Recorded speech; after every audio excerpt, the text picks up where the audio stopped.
एक बात बड़ी ताज्जुब की है कि पिछले 2 दिन से कच्छ में फिर से ठंडी की लहर लोगों को परेशान कर रही है।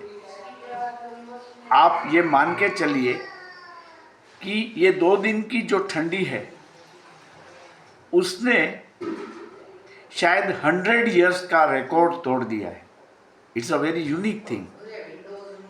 100 साल में कभी ऐसा नहीं हुआ है कि महत्तम तापमान 24 घंटे में करीब 10 डिग्री से ज़्यादा गिर जाए और लघुत्तम तापमान भी करीब 10 डिग्री से ज़्यादा गिर जाए इन जस्ट 24 आवर्स।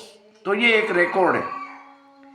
इसके साथ साथ आज और कल जो पूरा दिन जिसको हम बोलते हैं कोल्ड वेव हमने जो महसूस किया उसकी जो तीव्रता थी वो इतनी ज़्यादा थी कि आप सोचिए कि भुज और काठमांडू, बर्लिन, मैक्सिको का तापमान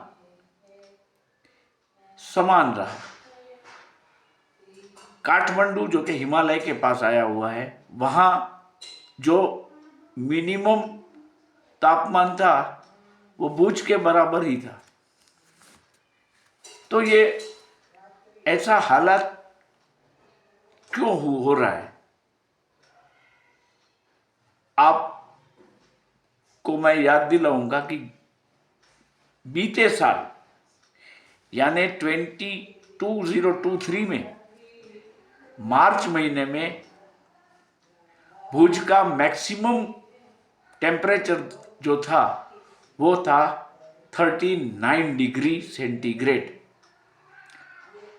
on 3 March it was 39 degree centigrade. और आज पूरे 1 साल बाद भुज का आज का जो तापमान था, मैक्सिमम टेम्परेचर जो था 29 डिग्री सेंटीग्रेड। इस दोनों के बीच में ये मैं मैक्सिमम तापमान की बात कर रहा हूँ, 10 डिग्री का फॉल हम देख रहे हैं। इसके साथ साथ अल नीनो और अल मीनो की इफेक्ट भी जुड़ी हुई है। और इस ठंडी के फायदे की हम बात करें पूरे भारत के लिए, क्योंकि आज का ये जो ठंड का प्रकोप था वो दिल्ली से लेकर कश्मीर से लेकर कन्याकुमारी तक रहा। गांधीनगर, राजकोट, अहमदाबाद, हर जगह पे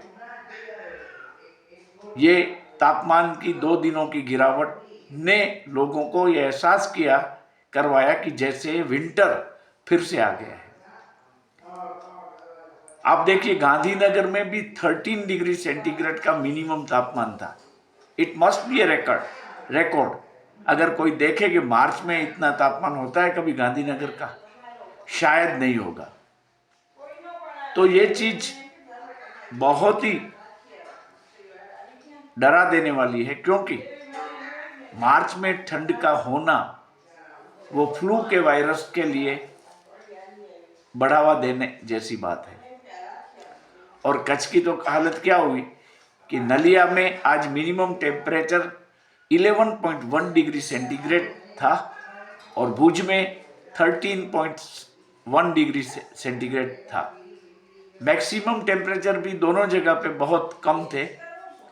तो ये चीज़ जो है वो कई सालों के बाद हो रही है, ऐसा लग रहा है। कई सालों के बाद, ऐसा नहीं है कि कल हुआ या आज हुआ। कई सालों के बाद ये चीज़ हो रही है जो कि अचरज यानी थोड़ा सा आश्चर्यचकित कर दे लोगों। और कच्छ को तो और क्या हुआ कि जो अरेबियन पेनिनसुला है, मतलब जितने भी अखाती देश है हमारे, दुबई है, फिर ये आप देखिए शारजहां, वो सब जगह में, दुबई में जमकर बारिश हुई। ऐसी बारिश दुबई में होती नहीं है, और दुबई में ठंड भी नहीं होती। आप जानते हैं कि दुबई जो जाते हैं वो सब लोग गर्मी की बात करते हैं कि बहुत गर्मी होती है, और इस गर्मी के कारण कई लोग वापस भी आ जाते हैं, कई लोग वापस आ जाते हैं। तो ये क्या हुआ कि परसों कल गुजरात में कई जगहों पे कमोसमी यानी अनसीजनल शावर्स हुए, और साउथ वेस्टर्ली जो विंड था उसकी स्पीड बढ़कर 16 किलोमीटर पर आवर की हो गई। तो इसके कारण क्या हुआ कि वो अनसीजनल शावर के कारण जो लोकल टेम्परेचर में दिन और रात के महत्तम और मिनिमम तापमान में जो तफावत रहा, उसके कारण एक लोकल वेदर डिस्टर्बेंस खड़ा हो गया, और हम लोगों ने पिछले 2 दिनों से काफ़ी ठंड महसूस कर दी।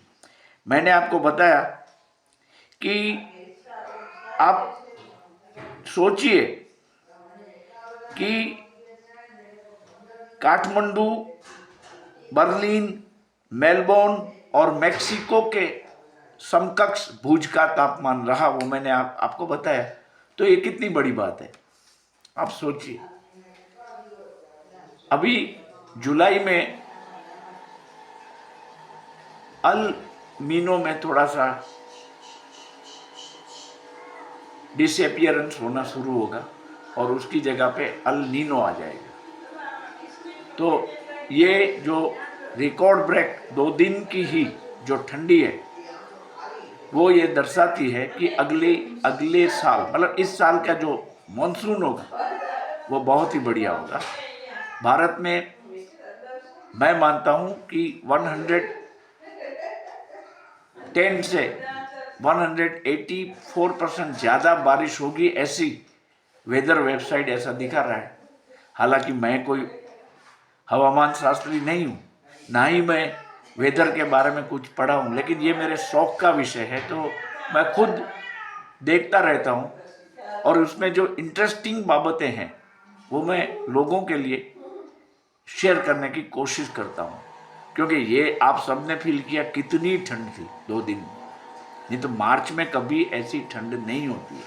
आप याद करो, अगर आप 60 साल के होंगे तो भी आपको पता चलेगा कि नहीं, मार्च में तो इतनी ठंडी भाई नहीं आई है, और 80 साल के होंगे तो भी आप सोचेंगे कि नहीं, ऐसी ठंडी हमने मार्च महीने में भी नेवर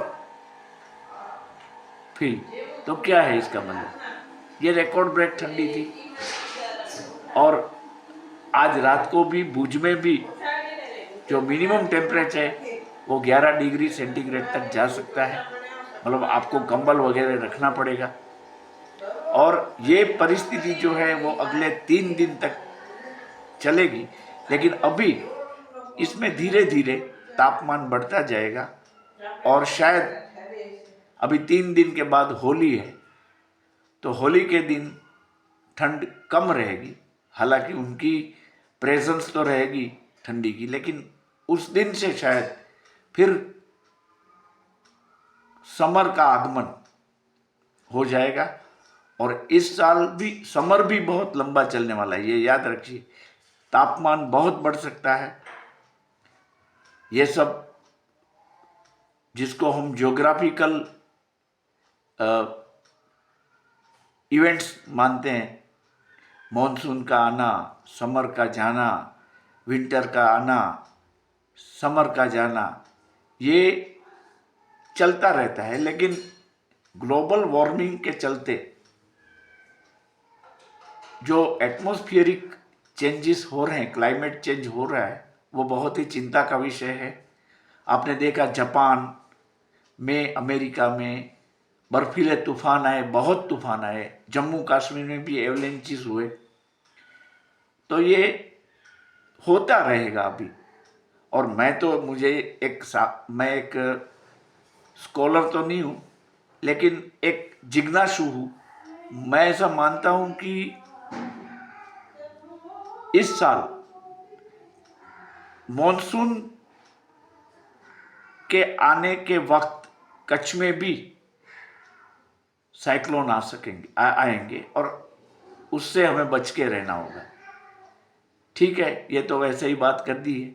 आप होली का पर्व है, मनाइए और अपने अंतरात्मा के जो राक्षस है उनको बाहर निकाल के इस होलिका में इसका दहन करके और बहुत ही रिद्धि सिद्धि प्राप्त करें, ऐसी मेरी शुभकामना।